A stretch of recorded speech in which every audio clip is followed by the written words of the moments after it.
Project management. It's an often overlooked aspect of web projects when you're a beginner in particular, but it's one that's really important to master if you want to get through your work more efficiently and avoid project creep. Now, there's a ton of different project management solutions out there, and the one that I'm going to introduce you to today is one that perhaps you've not heard of before. It's called Zenkit, and it's ideal for web projects. So if you're not using anything at all at the moment to manage your projects, or perhaps if you've been using something for a while and you're not entirely happy with it, then this is definitely one that you should put onto your radar. Now be sure to hang around until the end, because thanks to Zenkit, they've partnered with me this week to be able to bring you one of my most important courses for free. Grow Your Web Design Business Profits by 61% is one of my courses, which is normally $100. It's a really important one because it teaches you the 5 factors that influence your web design business profits. And once you understand what those 5 factors are, you're able to improve them, which can cumulatively can mean a very big difference to your annual profit. So more about that at the end. For now, let's jump into this Zenkit walkthrough. Okay, so as I mentioned, the tool that we're going to be looking at today is called Zenkit. It's a project management tool that can be used for any sort of project. Of course, my interest and yours is in website development, website design, but you might find that you could use it for other projects as well.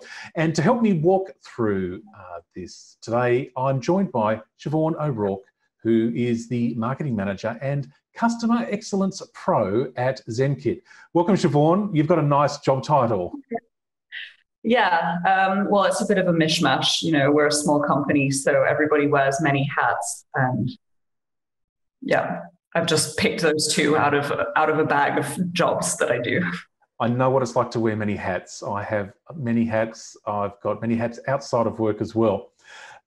So I guess most people who have done web development for a few months are probably already familiar with project management. But for the benefit of those who might be fairly new or are using a tool such as a spreadsheet that really isn't doing the job, where should we begin? What really is the benefit of using a project management tool in the first place, as opposed to just winging it and keeping it all in your head? Yeah, well, there are many, many reasons why tools like Zenkit are helpful for project management. I'll outline a few of them here. The first one really is clarity. So getting everything out of your head onto, a bit of paper or a spreadsheet is all well and good. But once you start tackling more complex projects, it helps to be able to really have a single source of truth and to be able to plan and track your project progress as it goes on. So Zenkit and tools like it help you to create clear goals. It helps you assign responsibility to tasks. And as I said, track your project as it goes along. Another great advantage of online project management tools is the flexibility that it affords you. So Zenkit really helps you match your style of work. So many dev teams use Scrum or Agile methodologies when they're developing, whether it's web dev or app development. So a tool like a Kanban board really helps you work with those methodologies, but it can also support other modes of work as well. So whether you're using GTD or whether you're into time blocking or whether you just want a to-do list, these tools can help. And the third really key benefit of using a project management tool is that it enables you to collaborate better with your colleagues. So it works whether you're an individual or a small team or even a really big team. It also means that you can easily share resources, and you can share your projects with your clients so that they can, see how things are tracking along and get an idea of where things are headed.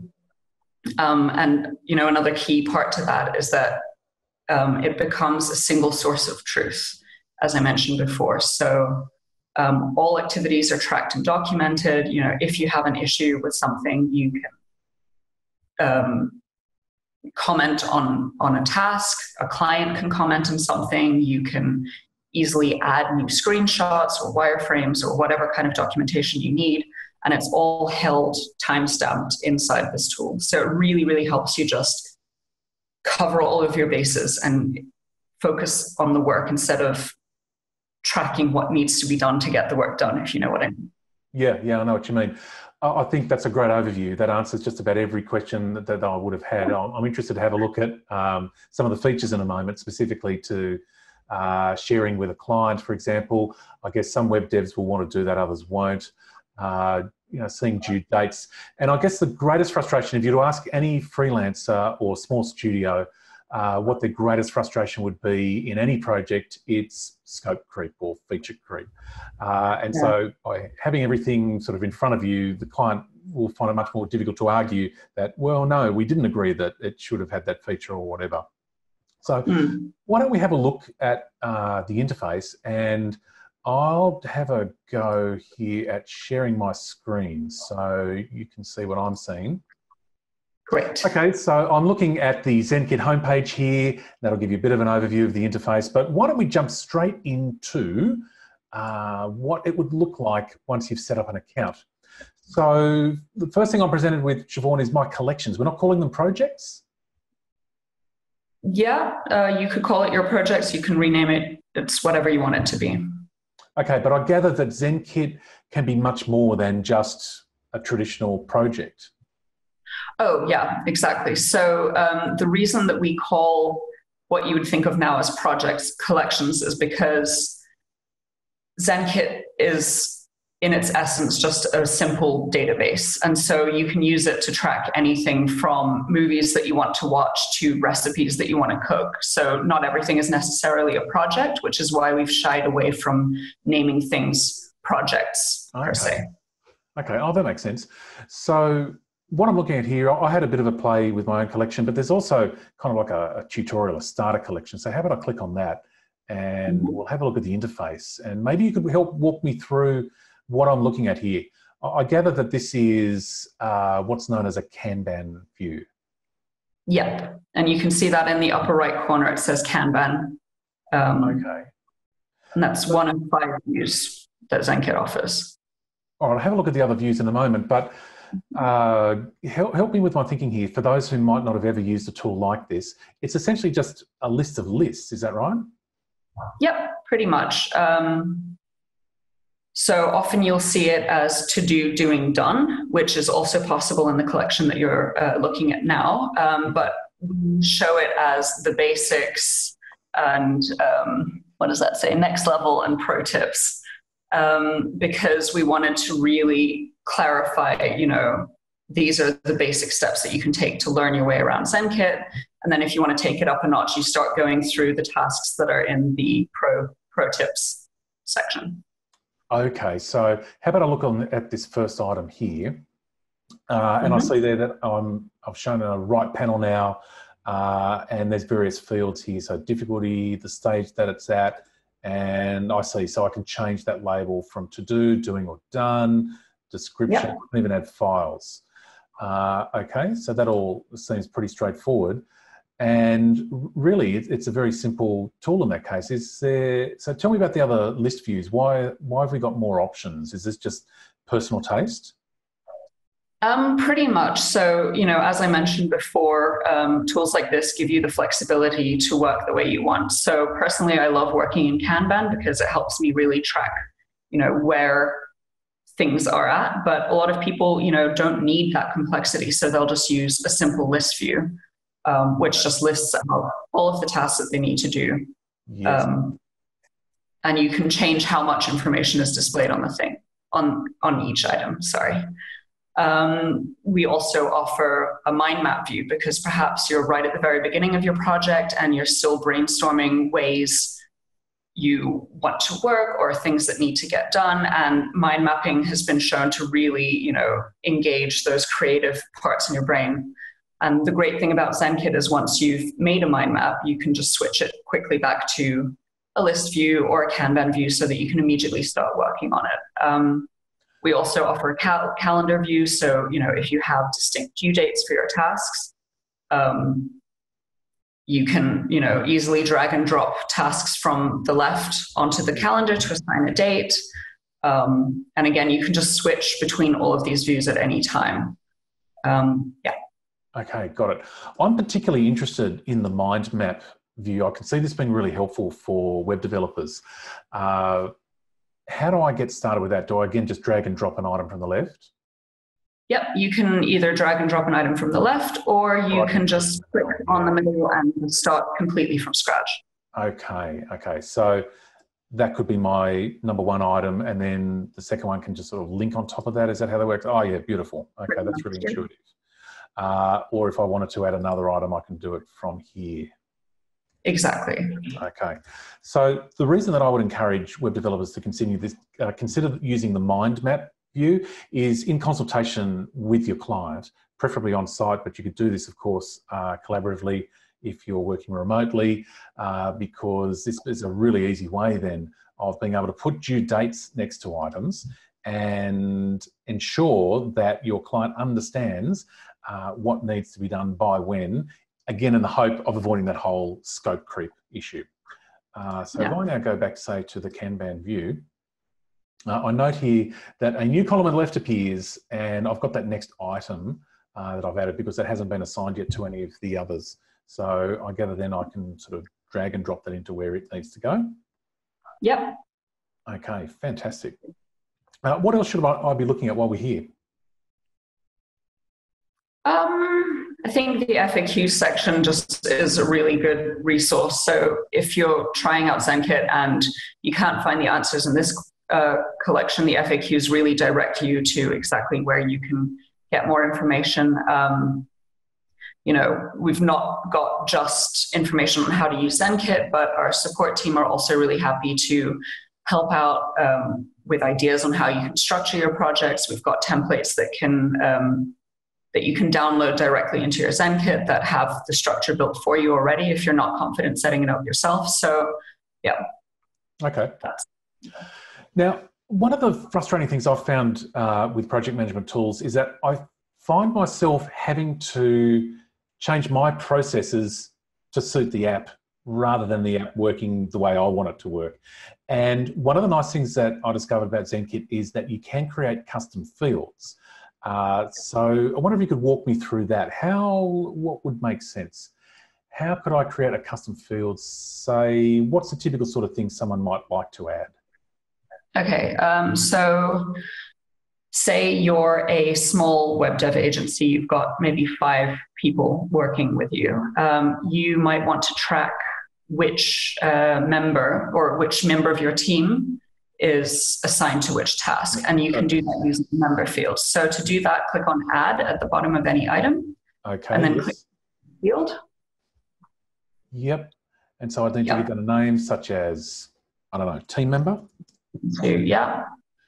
And use the field member. So just scroll down or search and you'll find it there. So there's lots of different field types here. So numbers, links, dates, checkbox. This is really, really versatile. I'll ask you about formula in a moment, and files we've already got. So we go to members, and then I gather click create. Mm-hmm.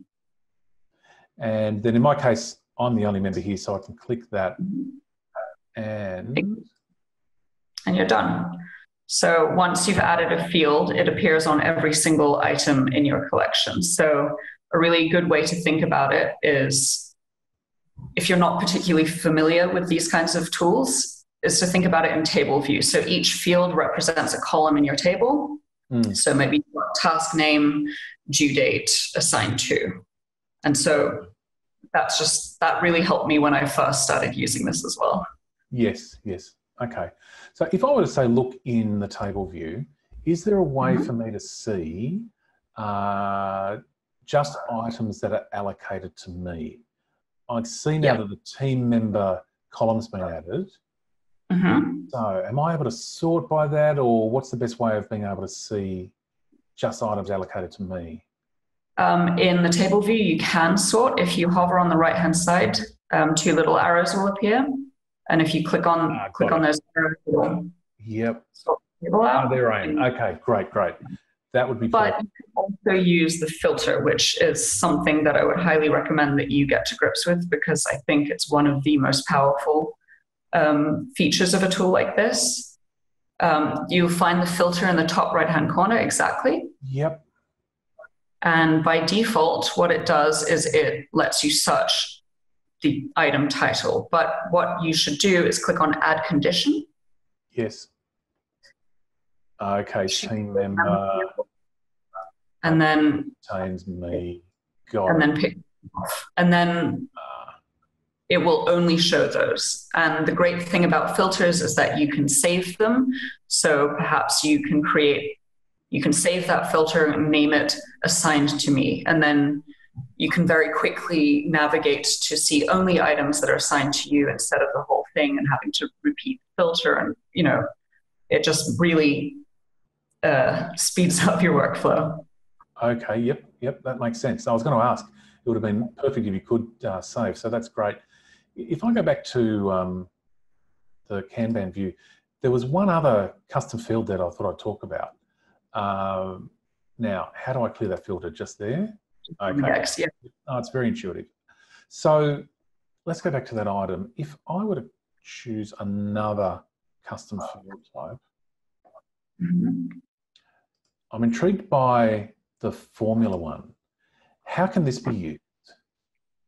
Well, to set up a form field, you need... Sorry to talk over you. I was going to ask in particular, I'd be interested in, is it possible to say capture the number of hours that have been spent on a project and then bill that out? Yeah, definitely. That would be a combination of things. So right now we don't have time tracking built directly into Zenkit, although that is an upcoming feature. What we do have is integrations with time tracking tools such as Pomodone, which is a Pomodoro time tracker, or I think it's called Clockify. And what they do, you can link Zenkit with those apps and then pick the task you're working on and hit a timer, and it'll automatically track it. And what that can do is put it back into a number field in Zenkit, which then shows, you've spent X number of hours on this task.